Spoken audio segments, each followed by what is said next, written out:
idoso, não é isso? Pode aproximar o microfone e seja bem-vinda, Vitória. Bom dia. Obrigada, bom dia. Bom dia a todos que estão escutando aí. Hoje vamos falar sobre saúde mental e focar principalmente na minha área, que é a saúde mental no idoso. No idoso, exatamente, gente. A Vitória já se apresentou, né? Ela chegou à cidade de Uruaçu há pouco tempo, mas já tá amando Uruaçu, que eu sei, né, Vitória? Mas conta um pouquinho, quem que é a Vitória Lanier, pra quem não acompanhou você no programa, no primeiro programa, exatamente. Eu sou Vitória Lanier, eu sou casada, tenho 29 anos, já estou aí na medicina há 4 anos, no atendimento à geriatria há algum tempinho também. Tive esse prazer de entrar na geriatria principalmente porque trabalhei numa estratégia de saúde da família em Séries, e lá a maioria dos meus pacientes eram idosos e acabei me apaixonando pela área. Tô morando aqui em Uruaçu, já tem 2 meses e já tô aqui para esse lado da cidade, que morava em Alto Horizonte, tem quase 3 anos. Que bom, Vitória. E é isso. E é isso. E a Vitória tá com a gente hoje no nosso Momento Saúde para falar da saúde mental do idoso, marcando o início, então, pensando nos idosos, ainda mais porque liga aquele nosso sinal de alerta. Porque o idoso, às vezes, no que diz respeito à saúde mental, é um pouco esquecido, né? Nem sempre tem essa identificação, nem sempre as pessoas percebem que há essa necessidade, além de cuidados. Isso. Geralmente todo mundo pensa no paciente jovem, no paciente adulto jovem, com aqueles sintomas clássicos da depressão, né?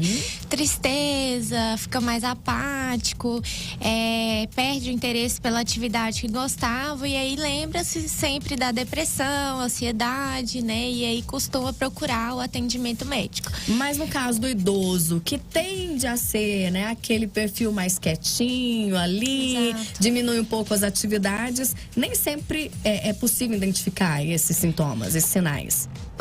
No idoso, nem sempre é esses sintomas clássicos. Pode sim aparecer esses sintomas clássicos? Pode, né? No idoso pode aparecer isso.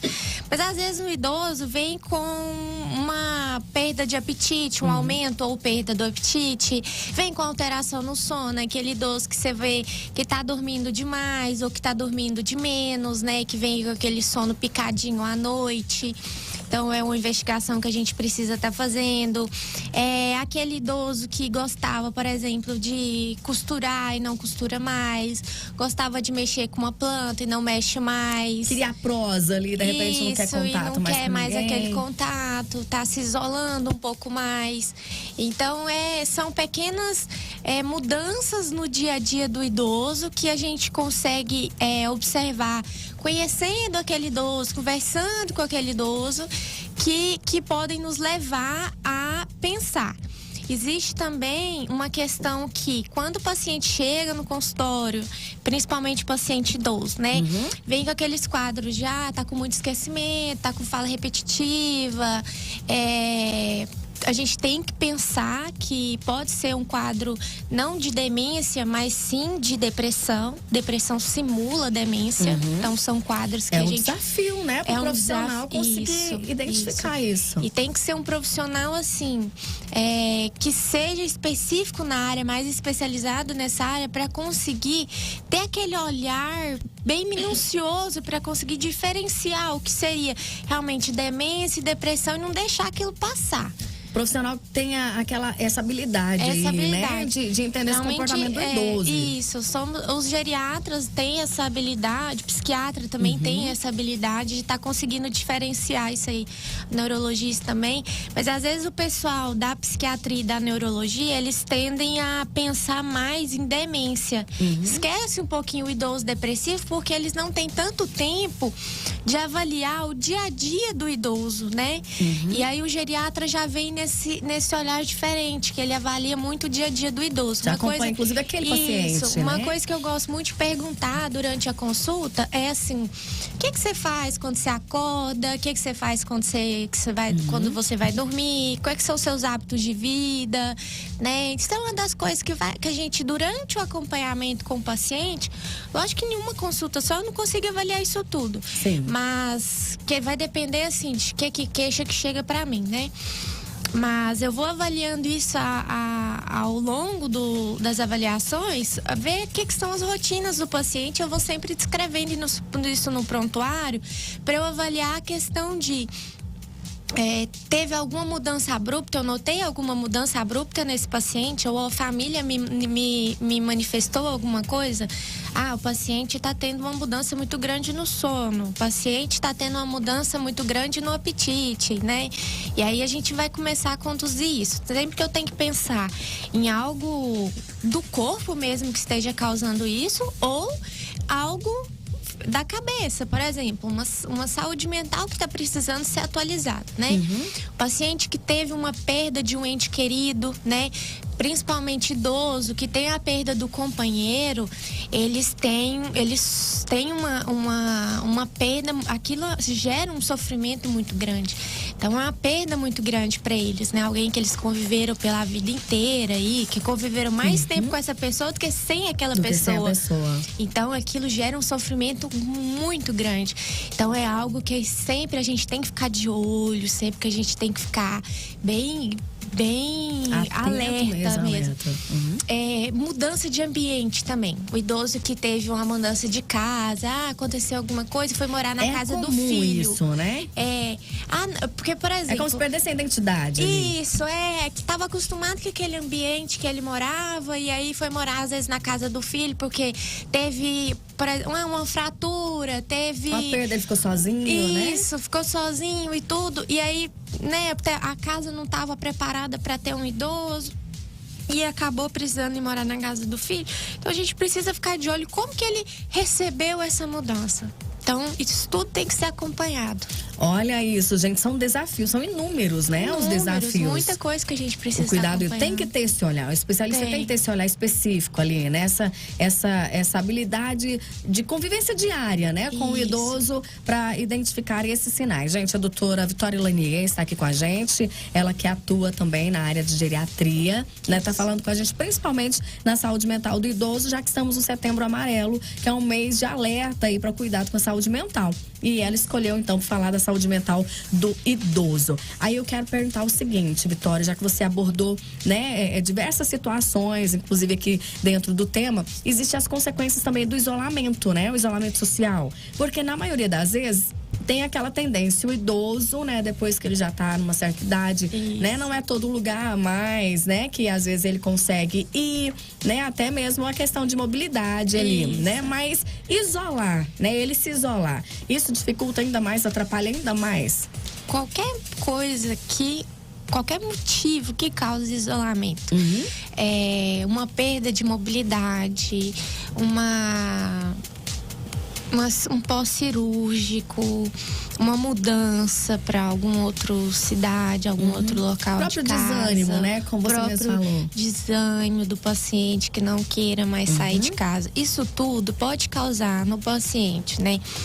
Ele já pode estar com depressão, mas no caso de estar mesmo sem querer sair, ou em caso de um pós-cirúrgico, alguma coisa que esteja impossibilitando ele de sair, pode causar depressão, pode causar ansiedade, pode causar nesse paciente sintomas de déficit cognitivo, que seria o quê? É um paciente que tinha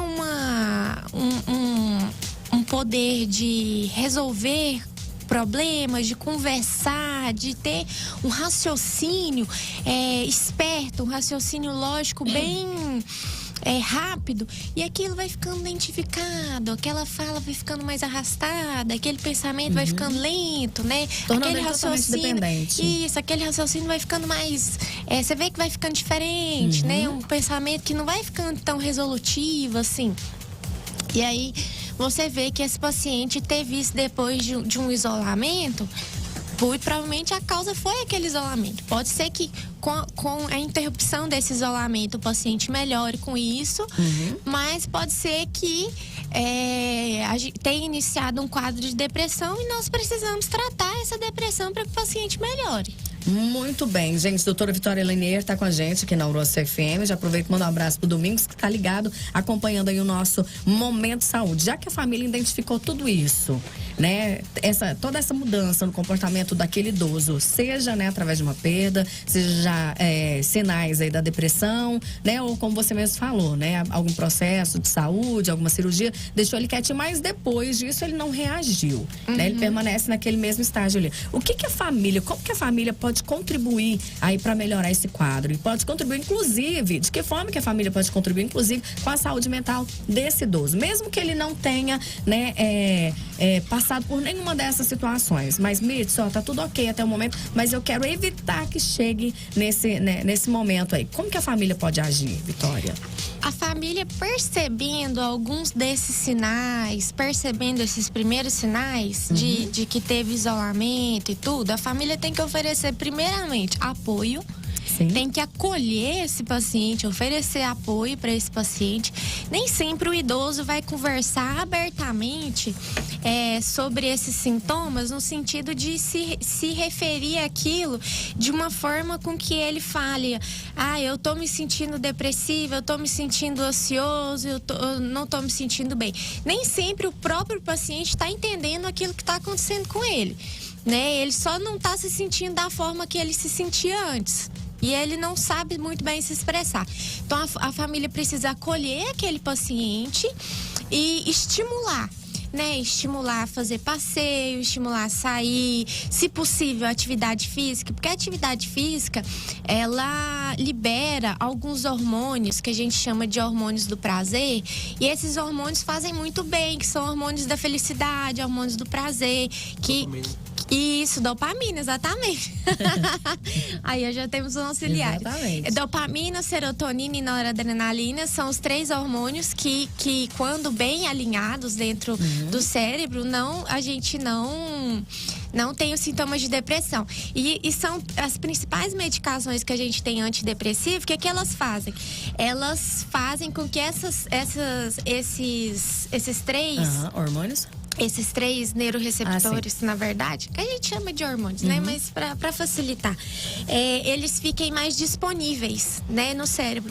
E aí, de uma forma melhor, eles melhoram essa questão da ansiedade, da depressão e tudo mais. Então, a família tende a ter esse apoio, atividade física, né?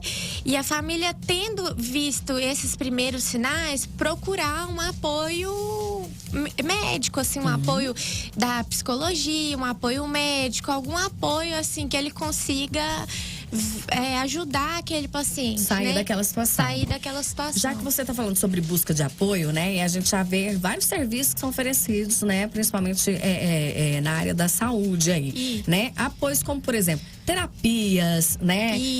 Ajuda. Musicoterapia, por exemplo, tem voltado para idosos, inclusive, né? Muito. Gente, aquilo é maravilhoso. Terapia, musicoterapia ajuda muito. Terapia ocupacional ajuda muito. Eu vejo muito hoje, que eu acho interessantíssimo, hoje a gente tem aqueles grupos, que é o AI, né? Que é aquelas unidades que são direcionadas aos idosos, onde os idosos vão, né? Eles fazem costura, fazem patchwork, fazem o forró dos idosos. Aquilo é o máximo, gente. Aquilo tinha que acontecer sempre, em todas as cidades, e que nunca tinha que parar. E tinha que ser até mais frequente, porque já tive paciente uma vez que estava no pronto-socorro comigo, não esqueça. Ele era um paciente que ele tinha um quadro de epilepsia refratária, assim, direto ele tinha crise. Ele terminou de sair de uma crise, isso era por volta de umas 10, 11 horas da manhã.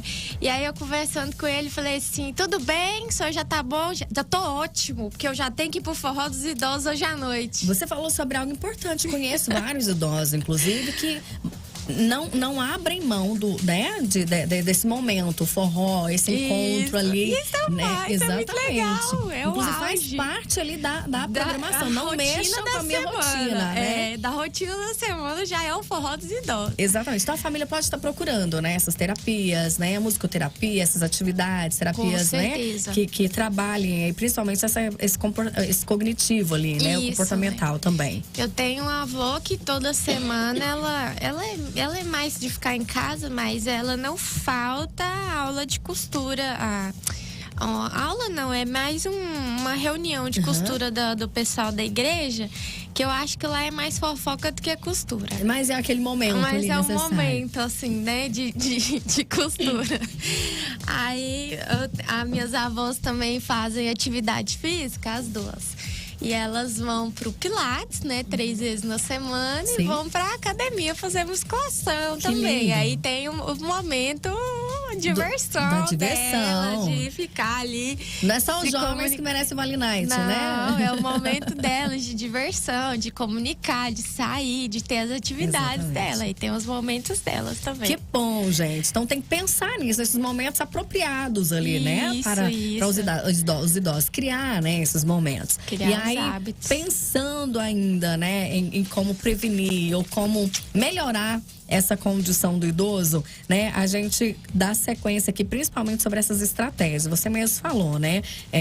Ter todas essas mudanças, criar isso. Mas quando a gente pensa em criar estratégias para prevenir a demência, por exemplo, no idoso, o que fazer?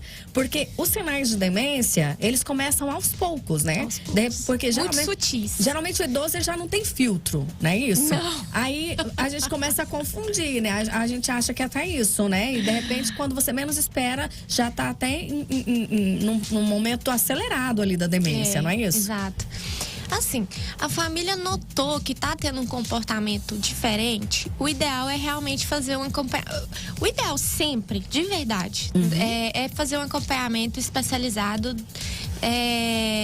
no começo da terceira idade. Então, até 60 anos, comece o acompanhamento. Deixe uma pessoa especializada ter uma rotina com você, conhecer os seus hábitos. Por quê? Como profissional, se eu te acompanho, se um profissional te acompanha, qualquer que seja, se ele entende os seus hábitos, se ele te conhece, né?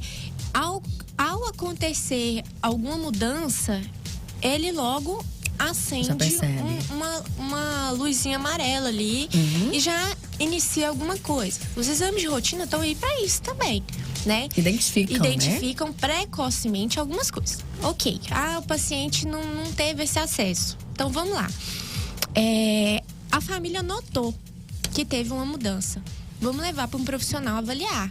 Realmente foi uma mudança patológica de doença ou foi uma mudança natural da velhice? Porque existem também as mudanças naturais da velhice, Sim. né?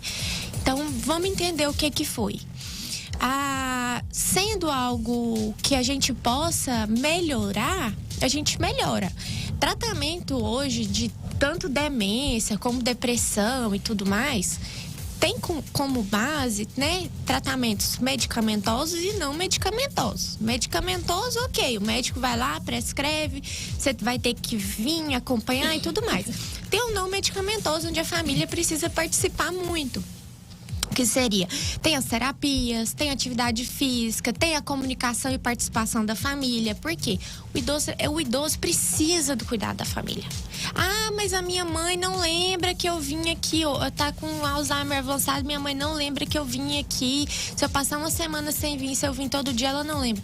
Gente, no fundo ela lembra, ela quer aquele cuidado. Faz a diferença, Faz a né? diferença. Você tá lá, você tá cuidando, você tá avaliando se ela comeu, se ela tá bebendo remédio, se ela tá bebendo água, se ela tá se tomando banho direitinho, tendo uma boa limpeza e tudo mais. Isso previne doenças, isso previne quedas, isso previne comorbidades, isso previne tanta coisa. Então, o cuidado da família é essencial, assim, a presença da família é muito importante. O idoso, depois de uma certa idade, o ideal é que não se mexa muito na rotina, nem na casa, nem no lugar dos móveis, nem nada. Então, se você tá com um idoso, assim, por exemplo, tá com 60 e poucos anos, ainda tá lúcido, orientado, se for pra mexer naquela casa, mexe ali agora. Porque depois que ele estiver ali com 80, o ideal é não mexer. Eles têm uma coisa na cabeça deles, que aí se você mexer essa cadeira aqui do lugar, eles vão ficar batendo essa cadeira aqui, 10 vezes, mas não vão lembrar que você mexeu essa cadeira. Que ela está lá agora, né? Que ela tá ali. entendeu? Então, se for para você mexer, fazer uma reforma, fazer alguma coisa, fazer uma mudança de casa, alguma coisa, faço o mais precocemente possível. Uma pergunta interessante dentro desse tema e justamente nesse momento aqui, ó, sobre essas mudanças. Numa situação onde o idoso tem vários filhos e esse idoso já não pode mais viver sozinho, o que seria mais adequado, doutora? Cada período esse idoso passar com um dos filhos, ou seja, ir para a casa de um dos filhos, ou esses filhos estarem na casa desse idoso? O que é menos prejudicial para esse idoso? Menos prejudicial é não tirar ele da casa dele. Quando um paciente idoso sai de casa, vai para uma outra casa ou vai para uma internação, isso é importante da gente falar também até de internação. Ele tem uma flutuação da consciência, que é o quê? Ele pode ter períodos que ele esquece do familiar, ele esquece de quem ele é, ele esquece onde ele tá. E isso pode ser transitório, voltar depois, ou isso pode até ficar permanente, só de tirar ele de casa, só de fazer ele ir para uma internação. Então, internar só com necessidade. Então, se você conseguir fazer um tratamento em casa, fazer em casa.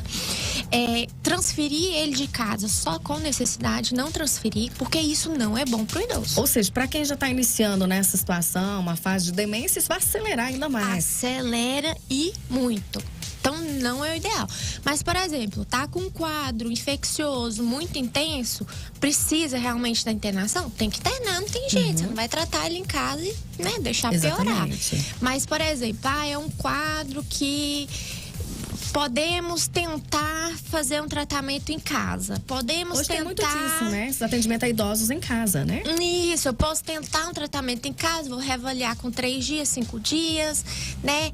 Deixo o meu telefone com o paciente, se caso tiver alguma coisa, eu vou em casa, a gente avalia e tudo mais. Então, eu faço sempre essa opção. Você dá a opção para ir até a residência do paciente, justamente para evitar essa mudança de ambiente, né? Tive uma paciente agora que a gente fez, isso. Por quê? Para não internar. Minha preferência é não internar manter no ambiente dele ali. Manter sempre o paciente em casa, deixo meu telefone, se precisar, entre em contato, a gente faz alguma avaliação, alguma coisa, faz um retorno precoce. A gente fica conversando, vamos ver como é que vai ser esse tratamento com medicação. Às vezes vem uma vez ao dia, toma no hospital o remédio e volta para casa, porque é melhor do que ficar com internação prolongada. Olha só, fica a dica então para você, né, que tem um idoso, né, e às vezes tem até esse ciclo, né, hora o idoso vai para casa de um filho, e existe muito respondendo disso, a pergunta dela, assim, não sei se ficou claro, mas respondendo a pergunta dela, gente, se puder, não tira o pai, acho que é pai, né? Não tira o pai da casa, vão vocês, fazem revezamento entre vocês, são 10 filhos, né? Não, ela não colocou a quantidade, são muitos filhos, né? Vamos fazer revezamento entre vocês, fiquem na casa, que vai ser o ideal, principalmente para não ter um déficit cognitivo, para não ter uma perda de memória, para não ter perigo de ter sintomas de depressão. Então, é o melhor. Pra gente finalizar, doutora, uma curiosidade. Às 11h05 aqui, ó, a doutora, né, tá abordando esse tema aí, a saúde mental do idoso, tá vendo? Tem inclusive várias mudanças aí, né, de hábito que pode influenciar, né, nessa saúde do idoso, tanto melhorando quanto agravando, né, inclusive. Mas tem uma curiosidade que você trouxe, quando a gente fala sobre comportamento, né, depressão, existem medicações que podem influenciar e pode chegar a confundir, né, esse comportamento, de repente despertar sintomas depressivos e na verdade não é uma reação da medicação. Como perceber isso, doutora? Então, uma das coisas que eu sempre faço na consulta, que o paciente chega, eu pergunto assim, você tem alguma doença? Tem. Então, o que você toma? Que jeito que você toma esses remédios? Os horários também influenciam? Os horários também influenciam. Vamos lá, tá. Aí o paciente me fala que tá com sintoma depressivo, toma tais medicações e tudo. Vamos ver se não tem nenhum remédio que poderia estar causando isso? Então, tem muitos remédios. Uso prolongado de corticoides, às vezes em doses mais altas, né? Então, a gente precisa pesar custo, risco, benefício, sempre. Não tô dizendo para ninguém que tá com depressão parar remédio por conta própria, né? Isso tudo, a gente precisa pesar custo, risco, benefício. Nós vamos avaliar para fazer trocas de medicação, né? Porque existem medicações que são da mesma classe, mas que tem o efeito colateral e outros não tem, ali, né? Então, tem algumas medicações para algumas doenças, como Parkinson, benzodiazepínicos, que são aqueles diazepam, bromazepam, que eles podem causar, eles, né, o Rivotril pode da tanto vida. Simular quanto levar, quanto né? Simular, quanto levar. Então, é medicação que idoso não tinha que estar tomando de jeito nenhum e que eu sempre vou tentar retirar. E a gente às vezes, mas é porque eu não durmo sem. Será que aquilo ali você já não estava fazendo um quadro depressivo antes e tá precisando tratar aquele ali problema, né? para você voltar a dormir melhor? Porque, né, vamos notar isso. Tem algumas medicações para hipertensão também, pressão alta, que podem causar isso. Tem alguns medicamentos para doenças do coração, que também pode causar. Tem alguns medicamentos para dor crônica, né? Como os opioides, por exemplo, morfina, codeína, né? Quando usados de forma contínua, de formas todos os dias, podem levar à depressão. E principalmente, essas medicações causam isso por conta daqueles 3 fatores que eu falei, né? A serotonina e a dopamina, elas abaixam a quantidade. Então, acabam que levam a esse quadro depressivo. Então, às vezes, a gente ajustando algumas coisinhas de pequenos, ajustar a dose, ajusta o horário, faz uma trocazinha de remédio, a gente já consegue melhorar sem precisar entrar com um novo remédio. Porque no intuito da geriatria também é o paciente tomando a menor quantidade de remédio possível. E tá estabilizado, né? E estar bem, com certeza, estar bem. Que bom, gente. Doutora Vitória Lanier trazendo pra gente hoje, né? Mais uma vez essa rotina dos idosos. E principalmente hoje com um tema voltado aí pra saúde mental, né? Desse idoso. Uma curiosidade muito importante, né? Dessa ligação entre medicamentos, né? Com essa simulação, ou até mesmo levando à depressão. Então é muito importante ter esse acompanhamento. O que a gente percebe é o seguinte, doutora Vitória. O idoso, ele tem que ter um acompanhamento. Assim como a criança precisa daquele acompanhamento ali, né, mensal ou periódico do pediatra, o idoso também ele precisa. Desse atendimento na área da geriatria. Precisa. O idoso, o ideal dele é fazer esse acompanhamento, principalmente porque existe uma certa forma que o idoso tem que ter um olhar diferenciado em cima dele. Tem que ter um olhar, um carinho, tem que ter uma avaliação com o tempo, né? E nem sempre o que a gente consegue numa consulta, por exemplo, de clínico geral, uma consulta de pronto-socorro, uma consulta de alguns outros especialistas, eles vão conseguir olhar, eles precisam de mais tempo para olhar aquilo ali que eles da especialidade deles.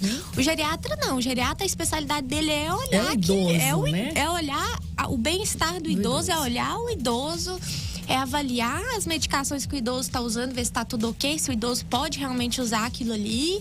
Então aquilo, é a vida do idoso, é o bem-estar compatível, né, com a idade. É a função dele. E é uma consulta que é em torno de 1 hora e para avaliar aquilo tudo.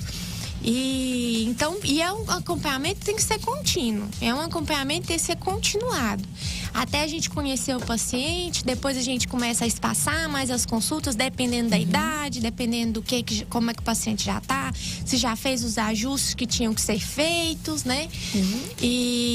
Mas realmente é um acompanhamento necessário. E para quem quer ter esse acompanhamento com a doutora Vitória Lanier? Gostei de ouvir a doutora Vitória, eu vi que ela realmente conhece essa rotina do idoso. Eu tô precisando de ajuda, eu tô com o idoso em casa, né? Não tô sabendo mais lidar com isso, né? Nem com o comportamento, as reações, né? Até esse período aí de ânimo, né? E de repente aquele período de desânimo, que é normal, que não é, tem medicação que pode estar levando isso. Quem quer ter esse acompanhamento aí para esse idoso, né? Quem tem esse amor tão grande pro idoso a ponto de se preocupar e achar que precisa de ajuda para ele, né, Vitória? Como fazer?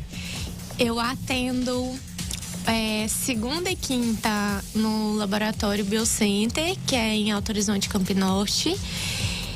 O número é 3347-3519. E atendo no Hospital Serra da Mesa, terça-feira, no consultório, que é 3347-1200. E tô atendendo às quartas-feiras na clínica do Dr. Teófilo. Vou atender agora, dia 10, no Hospital Santa Marta, em Niquelândia. Niquelândia? Ou seja, Niquelândia, Uruaçu, Alto Horizonte, Campo Norte, toda essa região tem o atendimento da doutora Vitória Lanier. Pode entrar no meu Instagram, que a gente sempre comunica as idas, onde está tendo as agendas, isso. Muito bem. Doutora Vitória Lanier, Laignir. Mais fácil de você conseguir localizar a doutora Vitória. E para finalizar, doutora Vitória, já que você divulgou, né, o atendimento, e para aquela família que tem dificuldade de convencer o idoso, porque o idoso é o seguinte, não adianta você simplesmente querer levar, ele precisa querer ir também, né? Como convencer, Vitória? Porque nem sempre é fácil. Não é fácil. Então, o idoso precisa ser, tudo é feito sempre dentro da vontade dele, não dá pra obrigar ele a fazer nada de jeito nenhum. Isso não é bom, não é bom, né? De jeito nenhum. E conversar e fazer ele entender o que tá acontecendo com ele mesmo e fazer ele perceber aquilo. Mas de uma forma sempre carinhosa. Nada de bater de frente. Como incentivar mesmo, né? Incentivar. Mostrar. Olha, aqui, ó, aconteceu isso e isso. Você percebeu que houve essa mudança? Ele não percebeu. Mas houve essa outra mudança, tal. Não. Tá tendo ainda um pouco de resistência. Tentar, às vezes, um atendimento domiciliar. Se precisar, eu faço atendimento domiciliar. Isso é uma coisa que é só conversar com a Rosiane no atendimento do Hospital Serra da Mesa, que é o 3347-1200. E o atendimento domiciliar é uma opção, porque às vezes o idoso, não quero me locomover porque tá com vergonha, porque aconteceu alguma coisa, porque, né? Porque é genioso às vezes, né? É opinião mesmo, não quero, não vou, né? Não vou. Mas tentar sempre mostrar pra ele o motivo de você estar querendo aquela abordagem nova. Mas nunca bater de frente. O bater de frente com o idoso se torna algo com que ele se feche. E ele